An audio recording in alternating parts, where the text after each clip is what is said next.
Përshëndetje miq, uroj të jeni mirë dhe mirë se erdhët në kanalin tim. Unë jam Andalina nga sofra ime dhe çdo ditë ndaj me ju receta të cilat i përgatis për familjen time.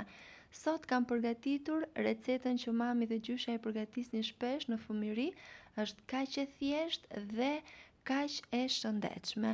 Dhe po ta vini re, recetat e gjysheve tona janë vërtet të thjeshta me pak përbërës dhe mbi të gjitha mjaft të shëndetshme. Fillojmë pa humbur kohë nga përgatitja.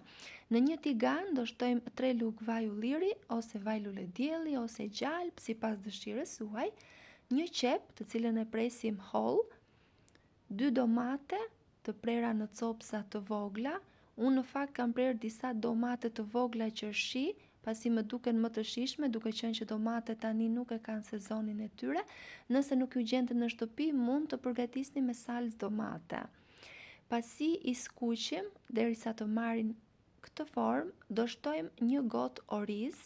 Unë orizin e laj gjithmonë përpara dhe më pas e shtojmë në tigan. Do vazhdojmë skuqjen për pak.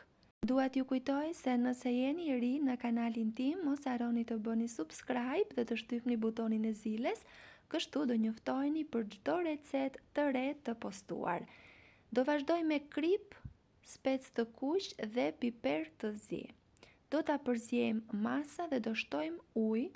Unë kam shtuar 3 masa nga masa e orizit, pra me të njëjtën matës që kam vendosur orizin, kam shtuar edhe ujin. Unë e kam vendosur në raportin 1:3, varet nga orizi që do përdorni. Dhe do ta vendosim të ziej.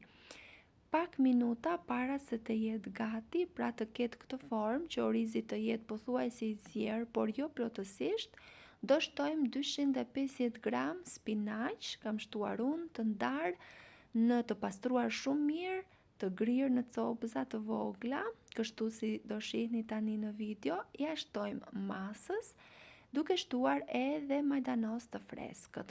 Nëse nuk e preferoni majdanozin, mund ta zëvendësoni me erëz tjetër si rigon, kopër, nenegjik, sipas dëshirës.